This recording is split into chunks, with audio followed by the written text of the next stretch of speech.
کسی نے سلطان محمود غزنوی سے یہ بات کہی، اللہ اکبر، کہ آپ کا نالائق بھتیجا میرے گھر میں گھس آتا ہے۔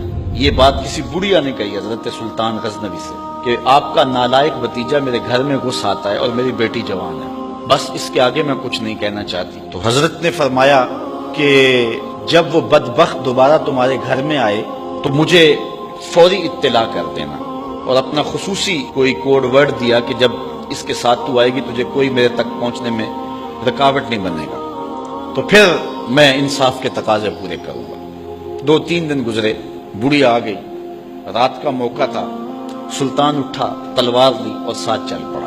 بڑھیا کے گھر میں داخل ہوا، داخل ہوتے اس نے کہا کہ چراغ گل کر دیا جائے۔ چراغ گل کر دیا گیا تو اس نے جا کے اس نوجوان کی گردن کاٹ دی۔ پھر اس کے بعد اس نے کہا کہ مجھے پانی دیا جائے۔ اس نے پانی کا کٹورا دیا، اس نے پانی پیا، پھر کہا اب چراغ جلا دو۔ جب چراغ جلایا گیا تو اس نے لاش کو دیکھا اور کہا الحمدللہ۔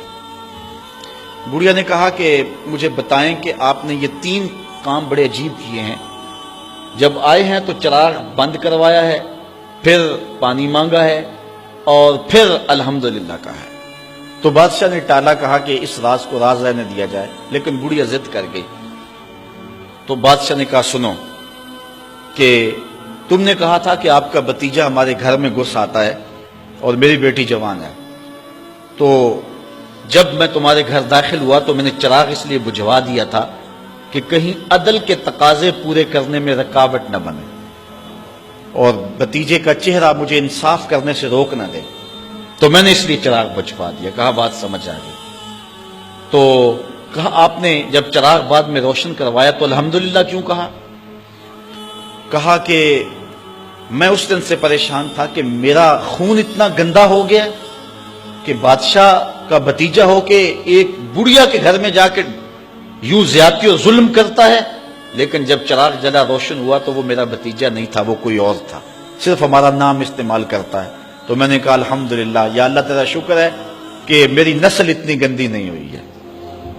تو کہا آپ نے پھر فوری پانی منگوایا اور پیا۔ بادشاہ نے کہا بڑھیا یہ راز رہنے دو، یہ نہ پوچھو۔ بڑھیا ضد کر گئی کہ نہیں مجھے یہ بھی بتاؤ۔ تو کہا بڑھیا پھر سن، جس دن سے تو نے بتایا تھا کہ آپ کا بھتیجا میرے گھر میں گھس آتا ہے، اس دن سے نہ میں نے پانی پیا تھا نہ کھانا کھایا تھا۔ میں نے کہا تھا جب تک ظالم کو کیفر کردار تک نہیں پہنچا دیتا اتنی دیر تک نہ کھانا کھاؤں گا نہ پانی پیوں گا۔ اب ظلم کا انجام تو نے دیکھ لیا، اب میرا اتنا حق تو بنتا تھا کہ 2 گھونٹ پانی کے پی لو۔ تو آج نام بھی تو انہی کا باقی ہے، آج ذکر بھی تو انہی کا باقی ہے۔ جن لوگوں نے عدل و انصاف کے بخیے ادھیڑ کے رکھ دیے پھر حرف غلط کی طرح مٹ جاتے ہیں، ان کی قبروں کے نشان بھی باقی نہیں رہتے۔ دنیا کے اوپر کتنے لوگ تھے، رضا شاہ پہلوی دیکھ لیں، ایران کا شہنشاہ ایران دیکھ لیں، کہ پھر بعد میں دیکھیے کہ ان کو قبر کے لیے جگہ نہیں مل رہی ہے۔ تو جنہوں نے عدل کیا، جنہوں نے انصاف کیا، تو زمانے کے اوپر نام انہی کا رہتا ہے۔ اور کسی ملک میں کسی جگہ پہ عدل و انصاف سے ہی ملک اور وطن قائم رہتے ہیں۔